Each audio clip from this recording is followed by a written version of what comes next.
Like literally, someone said, "Hey, you're Black Chungus." Good morning, it's Nick at Night coming to you through the screen of your Samsung smart fridge. Welcome back to Nick's Picks. This is the third installment of our monthly series in which I tell you objectively what the best music was for the previous month. March 2025 was a really good month for music and I'm excited to talk about it. Before we get into the rest of the episode though, if you're not subscribed already, please subscribe. Please join the Discord to join the conversation. We'd love to grow the community. We'd love to hear your music opinions and all things Fortnite. Before we get into March's music, we have to talk about last month's music. Welcome back to Is This Music Still in Your Rotation? This is the segment in which I revisit what I talked about last Nick's Picks, and I grade myself based off of what I'm actually still around and listening to. According to my notes, Hurry Up Tomorrow, Some Sexy Songs for You, Ghost Holding. I am a 3 out of 3 on albums this month.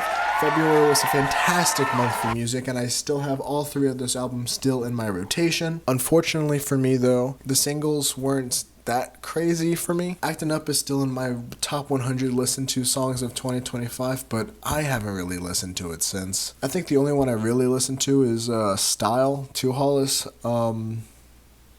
Let's just say inconclusive. I get an inconclusive grade for singles for February. So at the end of the day, I got perfect score on albums and inconclusive on singles. What music are you still listening to from February? Let me know in the comments. Let me know what your score was. This segment of Is This Music Still in Your Rotation is brought to you by the Nick at Night 5th anniversary, the baking stream coming on the 23rd.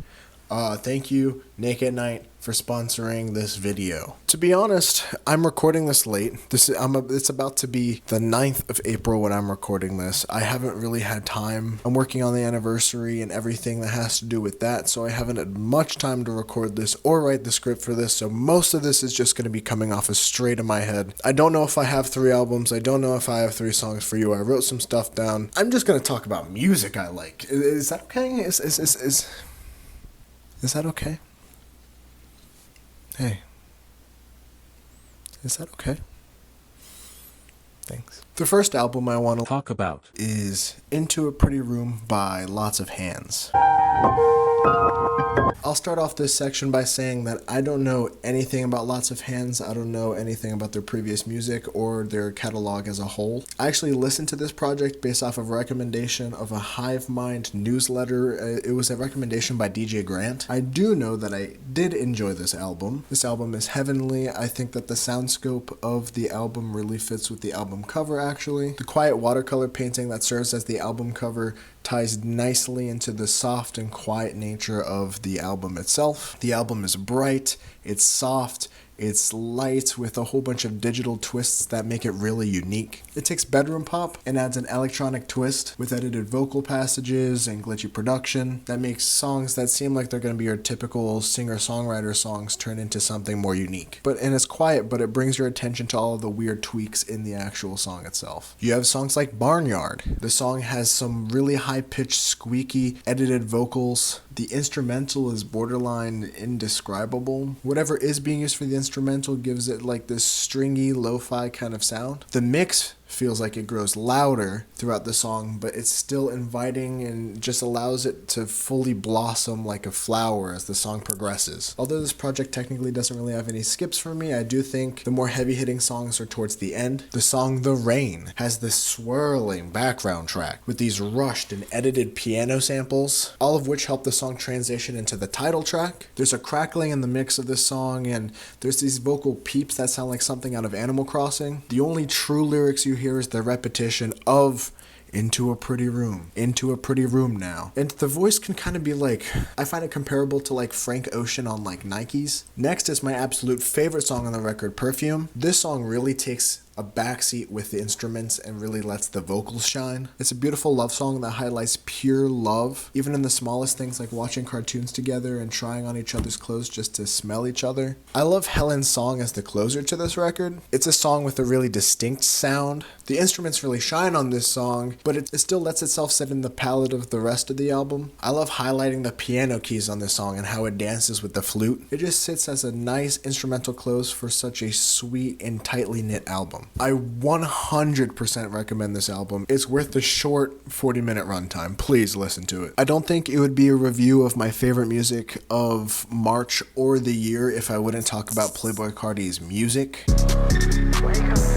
It's hard to believe that 5 years have passed since Playboi Carti's genre-changing Whole Lotta Red. Although I don't think Whole Lotta Red was his best project at the time, I do think that it was a progression upwards in the space and the realm of his sound. After 5 years since his last album and 3 years of teasing this one through exclusives on Instagram and YouTube, Playboi Carti finally dropped music, being 30 tracks long and 77 minutes worth of material. Although obviously I loved this album, just to spoil, I don't think that this is Carti's best work either. I do want to point out, however, that I did cry for the first half of this album. That I cried for like a half an hour listening to this project. And if you listen to it, you know it's not necessarily a project that's worth tears. But just the weight and the emotion behind it, I couldn't help myself. I was really just bawling my eyes out to pop out. Music feels like a combination of all of Carti's different eras being built up to this point. The introduction Pop Out is a startling opener, being one of the loudest of the first half. It's in your face and the lyrics are screamed and you can still barely hear them just because of how loud the mix is. Afterwards, it was also really refreshing to hear some of the older snippets and Instagram songs actually make it to the project itself. Most of them ended up being my favorite songs on the project anyways. K-pop,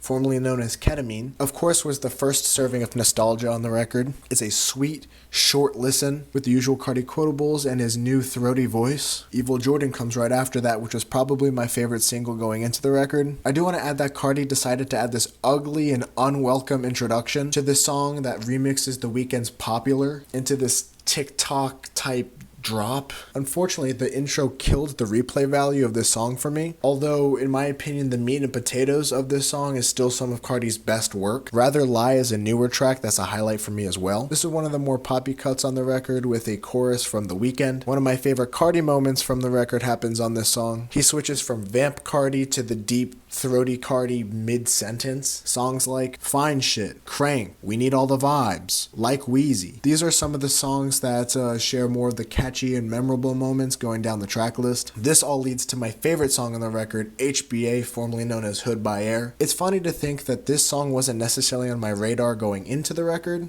especially as an Instagram single. I never really touched it, but this took the title as my favorite song on the record once Evil Jordan became pretty much unreplayable. Of course, I'm just talking about my favorite tracks on the record, but there's a lot to love and gawk at, including 3 different fun Kendrick Lamar features, a couple of Travis Scott features, and a couple Lil Uzi Vert features as well. It wasn't long until Carti shared the deluxe version of this project, Sorry for the Wait. This added 4 more songs to the already bloated track list. These 4 added songs, though, added so much firepower to the rest of the record, somehow it made the other 30 songs feel more worth it. It was really nice to see the YouTube single Backrooms finally make it to streaming with the sleepy Travis Scott feature. Apparently this came out as a single earlier, but I wasn't aware of it. Fuck On My DJ ended up being one of my favorites of the 34. This song has such a nostalgic, gamey beat to it. It just has a classic Carti feel to it. Overall, this project was awesome, especially for a Carti fan like myself. Yes, the project is bloated. Yes, there's some serious outliers. And there are some duds on the track list too. But at the end of the day, Carti delivered what his fans wanted and more, and that's all we could really ask for. There were a lot of other really good albums that I just didn't really stick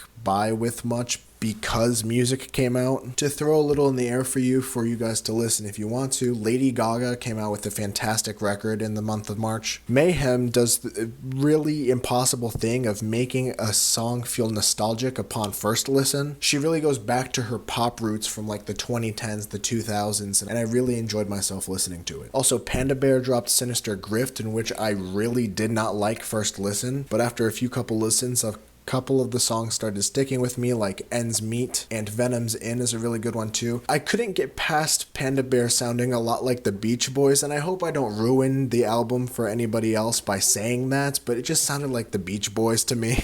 Going into a little single action, I got Dark Thoughts by Lil Tecca. This song is going to be one of the songs of the summer. It has such a groovy beat, kind of like a Neptune's Pharrell type thing going with it. The lyrics doesn't even matter. It doesn't even matter. This song's on, you're dancing to it, you're enjoying it. It's braggadocious, it's fun, it's not It's not what I'd expect to be listening to. I wouldn't really expect to listen to Lil Tecca in 2025. But if he was to release a record that kind of has this vibe to it, I'd definitely check it out, and I definitely feel like I'd enjoy it. Bringing this short video to a close, I quickly want to talk about Quadeca's GODSTAINED. I cannot wait for the new album. Vanisher is going to be fantastic. GODSTAINED is this epic journey of a single. It seems like the album's direction, at least artistically, is going to be on a boat, on a beach, seagulls flying above you, the wind in your hair. Kind of like a fisherman's life type of thing, and the first single for Vanisher definitely felt like that. As the song progresses, it gets a little more Quadeca-y, but at the beginning, it almost feels Tyler the Creator-ish, especially with its little chords. It definitely sounds like something that could be off of Call Me If You Get Lost. That's not saying that Tyler the Creator owns those chords or something like that. I'm just saying that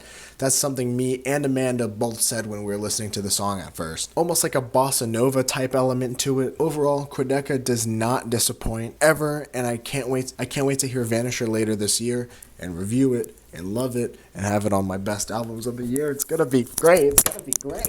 At the end of the day, let me know in the comments what you agree with. Did you like Playboi Carti's new album? Are you excited for the new Quadeca album? Do you like Lil Tecca? Let me know all this in the comments. And if not in the comments, join the Nick Nation, join the conversation. We have a pretty active music channel there. Other than that, I thank you for watching. I'll see you guys for the April Knicks picks. In between there, we're going to be celebrating a lot for 5 years of Nick at Night, so keep your eyes peeled for all of what's coming next. Baking stream on the 23rd, of course. Yeah, thank you very much. Have a good night.